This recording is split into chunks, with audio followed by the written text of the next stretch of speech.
¿Qué tal? Pues vamos a continuar ahora con el, este tema de clasificación, pero esta vez con lo que habíamos platicado sobre clasificación multiclase, ¿no? Que esencialmente es no es otra cosa que una extensión de lo que hace la sigmoide. Bien, entonces continuamos.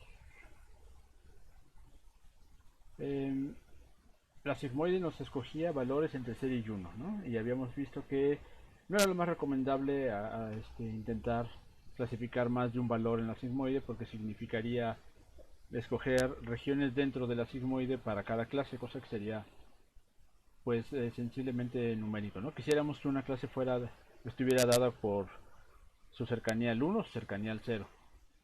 Es decir, estar en la clase puede ser 1 y no estar en la clase 0. Entonces para eso pues lo que vamos a hacer es extender la definición de la sigmoide con a un vector aleatorio, ¿no? O sea, lo que queremos es un vector aleatorio, pues que al sumarlo de un 1 que esté representando una distribución de probabilidad en cada entrada. Y esto lo podemos hacer simplemente pues utilizando la exponencial, que esencialmente la sigmoide es una función de la familia exponencial, normalizado por la suma de todas las demás entradas. Entonces, así quedaría, bueno, esta es la definición de la sigmoide y el, en este caso pues lo que requerimos saber es cómo es su derivada para poder usarla, ¿no? Vaya, tenemos que derivar respecto de cada entrada, ¿no? Eso es lo que, aquí está la exponencial pues y el argumento, el vector está dentro en el argumento de la exponencial. Entonces lo que requerimos saber es cómo varía, ¿no? Cómo está variando la exponencial en cada entrada. Lo que necesitamos hacer es hacer la derivada respecto de a a j. Y esto va a tener dos casos principales, ¿no? Aquellos en los que estemos derivando respecto de la entrada a iésima y cuando la entrada a i no sea, bueno, la entrada ij no sea la i, ¿no? O sea, cuando haya, este, cuando la entrada la entrada késima sea la entrada a i y cuando no lo sea. Muy bien, entonces cuando tenemos el caso de que i es igual a j, ¿no? La entrada, el índice k correspondió a la entrada j, pues lo que tenemos que hacer es simplemente esta derivada está muy sencilla, la verdad, no debería representar ningún problema porque es esencialmente la, la derivada de una fracción, ¿no? Entonces eso significa hacer pues el ejemplo de la derivada, ¿no? De la derivada de fracciones, el numerador por abajo y después derivamos el numerador, cada entrada del numerador. En fin, ese ejercicio ya lo conocen. Y aquí está el álgebra, ¿no? Bueno, la regla aritmética de eso. Eh, Como pueden ver, aquí vamos al cuadrado el denominador, perdón, y aplicamos la derivada del exponencial en lo que si hacen estas cuentas les va a quedar exactamente esto, no tiene ninguna complicación. Les va a quedar que la derivada cuando i es igual a j, lo que obtienen es pues es lo que ya sabíamos, ¿no?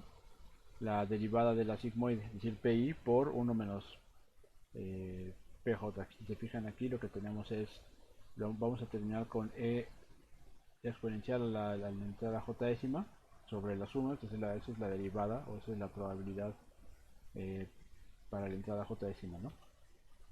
Cuando k no es i, es decir, cuando la entrada j décima no es el vector la entrada y décima, pues lo que tenemos se opera igual, ¿no? Hacemos la derivada de una fracción. Es solo que en este caso, que vean aquí, lo que tenemos es que ahí se va a multiplicar por este término, cuya entrada es ahí también, por eso pues este término sobrevive. En este caso, pues no, ¿no? Y lo que vamos a terminar obteniendo es ese término, ¿no? Menos pj por pi. Entonces, resumiendo, así nos quedan las nuestra derivada de la softmax. En el caso de que i es igual a j, obtenemos esto, y en el caso de que i no sea j, tenemos menos pj por pi, ¿no? Esto lo podemos conjuntar utilizando la lente de Kronecker, en el que delta ij es 1 en caso de que y sea igual a j y 0 en caso de que no. Y así podemos computar el vector que nos da la derivada de esto.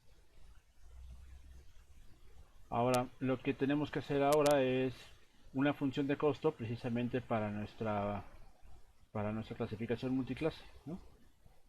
Habíamos visto que en el caso de la sigmoide utilizábamos la log verosimilitud y en este caso vamos a llamar y también no es la función cuadrática, pues no, lo que vamos a utilizar es una función que generaliza la log verosimilitud, que es la suma de ti por log de y, ¿no? Donde claramente ti es lo que debería obtener, mientras que y eh, es lo que obtuvo la red. Ese es el valor hipotético, ¿no? Entonces, funciona igual que es una extensión literal de lo que hace la log verosimilitud. Ok, veamos como un pequeño ejemplo sería, yo lo que quiero obtener es que atinarle a la clase T1, o sea que, el vector que obtuve, el vector que alimenté a la red, se clasificaba con este vector, solo es decir, pertenece a la primera clase, y mi vector me da esto, punto 2, punto 4 y punto 4, es decir, está lejos, ¿no? Incluso la clase objetivo pues es la más pequeña. Eh, Saquen el logaritmo de esto, hagan el vector logaritmo de esto y luego multipliquen producto punto por y, o sea, log de esto y le hacen producto punto de esto, lo suman y les debe dar este valor, ¿no? En el caso de que los pesos estén mejor ajustados, si la red termina obteniendo, la clase es la misma, ¿no? El vector objetivo es el mismo. Entonces, si lo que obtiene la red es esto, algo mucho más cercano a 1, entonces el error se minimiza, ¿sí? Eh, Incluso pueden ver que sería difícil, o sea, en realidad no van a obtener cero, ¿no? Dado que eso sería, o no, incluso no queremos obtener cero, porque eso empezaría a dar nans en nuestra operación, ¿no? Queremos obtener valores cercanos a cero. Y cómo entonces se deriva cross entropy, también es importante hacer la derivada pues para poder hacer este, la retropropagación. Pues fíjense que si este es menos, este es mi función cross entropy, pues lo que tengo que hacer otra vez es esencialmente operar regla de la cadena en este caso, ¿no? La aplicación más importante o el cálculo más importante es la regla de la cadena y me va a quedar, bueno, este vector, o sea, lo pueden hacer ustedes y, y ese lo puedo descomponer utilizando regla de la cadena, lo puedo descomponer en esto, o sea, yo lo que quiero, aquí la parte importante es esta derivada, o sea, queremos encontrar cómo varía el error respecto de los pesos. Entonces eso se va a descomponer en cómo varía el error, es decir, lo que afecta directamente a cross entropy es la salida de la red. Y la salida de la red está afectada por el valor de la neurona en el paso anterior y ese está afectado por el peso, ¿no? Entonces, este, cada uno de estos términos es fácilmente computable. Si se fijan, y respecto del peso, pues no es otra cosa que, pues decir, esto es, perdón, ZI respecto del peso, está sencillo porque este es el producto punto de lo que está entrando a la neurona, ¿no? Es la fase de integración. Entonces, literal, lo único que, como estoy derivando respecto de ese peso, aquí me falta un término, lo que se elimina es WI, me queda XI, ¿no? Este término es XI. Y Y respecto de ZI, pues es la derivada de la función de activación, ¿no? De aquí, o bien la sigmoide o cross entropy es lo que va aquí. Entonces, al conjuntarlo con este otro término, la derivada de cross entropy, o sea, el que va aquí, pues está muy cómodo, ¿no? Es decir, esto se va.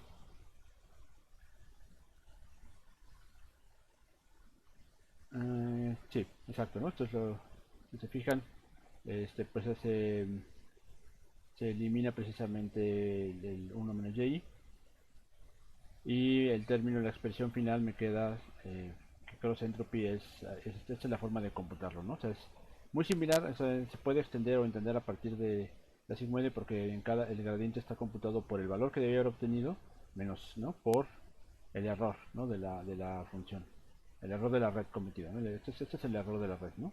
Esto es lo que debió haber obtenido menos lo que obtuvo, perdón, esto es lo que debió haber obtenido menos lo que debería ser. A ver, lo voy a decir bien. Esto es lo que obtuvo la red menos lo que debe haber obtenido por el valor, el valor yésimo del vector de entrada, ¿no? Bien, esa sería la forma de incorporar eh,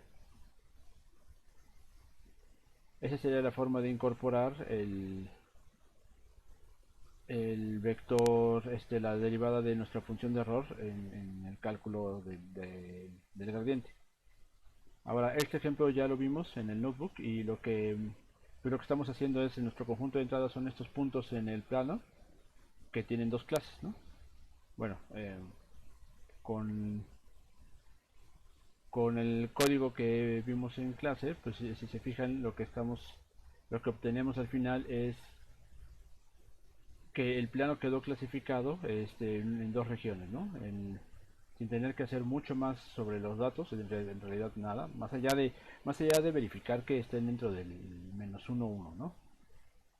Pero más allá de eso no hay nada más que tratar de hacer los datos. Lo que terminamos obteniendo, lo que hace la red es averiguar y determinar qué regiones pertenecen a la clase 1 y qué regiones pertenecen a la clase 2. ¿Okay? Esta es simplemente la función, cómo evolucionó el cross entropy, la función de error. Siempre, o sea, recuerden que queremos que usualmente esto descienda. Y algo importante aquí es qué es lo que está pasando con los nodos intermedios, ¿no? O sea, qué es lo que está sucediendo con, con los nodos, con la proyección de los puntos en la capa intermedia. Ok, entonces para esto vamos a hablar. Recuerden que esta red configurada, fue diseñada con tres nodos en la capa intermedia. Entonces, es decir, me dio un vector en R3. Eh, entonces, como R3 no se puede ver aquí está, ¿no? Este es el paso en el que estamos calculando la capa intermedia. Como R3 no puede ser graficado sin hacer truco con... Bueno, de hecho, si los vectores tienen la tercer componente cero, pues ya esa proyección ya nos dio algo de ventaja, ¿no?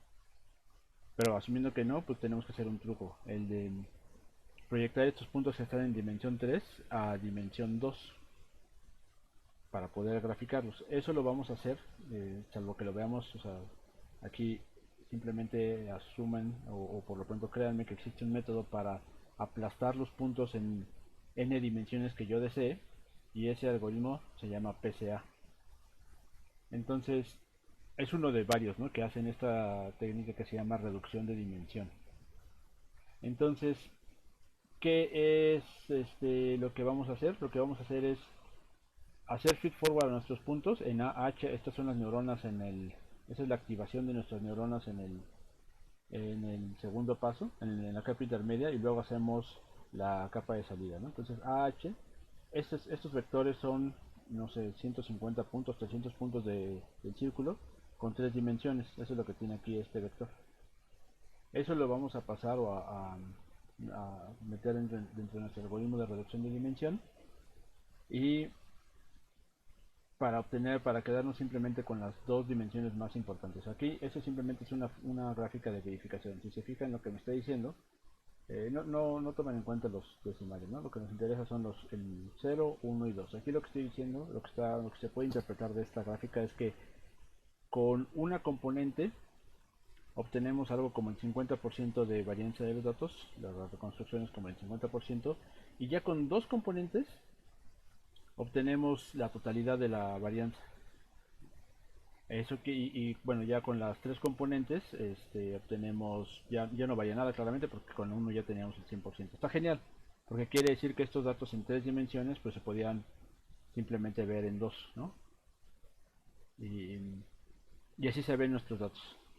Estos son los dos círculos proyectados en las capas intermedias. Si se fijan, aquí están las tres neuronas haciendo su trabajo, ¿no? O sea, aquí hay una línea en la que de cada lado están los puntos graficados, y pues a partir de esto ya es muy sencillo decir de qué lado es la clase 1 y de qué otro lado es la clase 2, ¿no? Para la última neurona. Esto es simplemente una equivalencia, ¿no? Quería que fuera un poco más claro qué regiones de estos triángulos estaban mapeados para acá. Si se fijan, estos puntillos quedaron acá, estos puntos quedaron aglutinados acá. Muy bien. Y eso nos lleva a esta diapositiva, debería haber estado aquí, ¿no? Aquí lo que quiero que recuerden es que si queremos adivinar o determinar cuántas neuronas requerimos en nuestra red neuronal, en la capa intermedia, y cuántas capas intermedias requerimos, no es una tarea sencilla de determinar, ¿no? Pero lo que sí es importante es que tienen que recordar que cada una de estas neuronas lo que está haciendo es trazar una línea en el plano para poder dividir a los estímulos, ¿no? Entre clase 1 y clase 2. Y esas, lo que salga de esa neurona, de esa línea, será incorporado será conjuntado dentro de la siguiente neurona. Este ejemplo ya lo conocíamos, es el XOR, ¿no? Aquí lo que requerimos es decir que estos dos son de la misma clase y estos son de la misma clase. ¿Qué fue lo que hicimos? Pues pasamos simplemente dos neuronas intermedias. Aquí hay dos neuronas intermedias. Eh, esta que nos dividía los estímulos de aquí para acá y esta que nos dividía los estímulos de que estos no pertenecían y estos sí pertenecían, ¿no? Después esta neurona, estas dos líneas, lo que terminaba haciendo esta neurona es decir, bueno, lo que está dentro de estas dos líneas sí pertenece a la misma clase y lo que está dentro de estas son de la otra, ¿no? Eso está graficado o esquematizado aquí, ¿no? Entonces la entrada, x1 y x2, neurona escondida 1, neurona escondida 2, que serían conjuntadas después, o sea, la información que ellas entregan es conjuntada después por la última neurona. Aquí otro ejemplo, ¿no? No es exactamente más complicado, pero eh, da una idea de cómo funciona por pedazos una red neuronal. ¿Qué es lo que estamos haciendo? Estamos pasando, o sea, queremos separar estos dos tipos de estímulos, los puntos azules y las cruces rojas. Entonces lo que tenemos que hacer es pasar este pasar la neurona, pasar una línea que divida los puntos. Este es lo que hace la neurona escondida 1. La neurona escondida 2 hace lo mismo, ¿no? Separa esta región de esta otra. Y la neurona escondida 3 separa esta región de estos puntos, ¿no? La neurona escondida 4 pues también, es decir, esta. Bueno, el esquema quedó un poco forzado, pero creo que en esencia se distingue qué es lo que busca, ¿no? Pero lo que queremos decir es que estos puntos no pertenecen para acá, tampoco para acá, ¿no? Eso es lo que haría la neurona escondida 3 y la neurona escondida 4. Entonces después lo que sí es importante es que todas estas, o sea de este lado, pertenecen a la misma región y eso es lo que van a hacer estas neuronas, las neuronas amarillas, ¿no? Y las neuronas amarillas lo que están haciendo es decir, la región, la información de este lado de las neuronas nos pertenecen a la misma clase y después esa información es entregada a la neurona verde que dice, ok, entonces de este lado tenemos una tipo de información y de este lado otro conjunto, otra clase de puntos. Yo sé que esto suena un tanto muy heurístico, pues, ¿no? Sin embargo, no hasta la fecha, pues hay investigación al respecto claramente, eh, pero creo que para no meternos en problemas más complicados porque requieren de más bases matemáticas, les voy a presentar la información o una opinión de Joshua Bengio. Joshua Bengio, junto con Jeffrey Hinton y con Jan LeCun, fueron los que retomaron la investigación en los 80 de las redes de neuronas y bueno, actualmente pues todos tienen puestos importantes en investigación en diferentes compañías. ¿Y cuál es la opinión de de Joshua Bengio?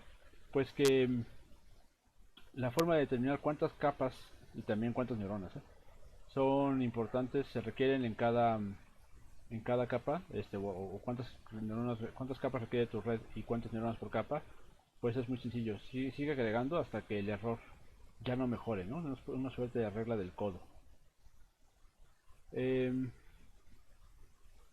Incluso él tiene un trabajo, se lo dejo acá, este trabajo, Practical Recommendations of Gradient Based Training for Deep Architectures, en el que básicamente dice que lo que ha funcionado en este estudio, más o menos grande, lo que él dice es que lo que encontraron es que conviene tener un poco más de neuronas o la misma cantidad, o sea que se quede del mismo tamaño que el vector de entrada o un poco más, ¿no? Eso es lo que en este estudio a gran escala obtuvieron, nada más que sí aclara que depende mucho de la tarea. Personalmente lo que yo he encontrado es que también requerimos ir disminuyendo hacia la capa de salida. Este fenómeno de compresión le ayuda a la red neuronal a detectar clases y estímulos similares.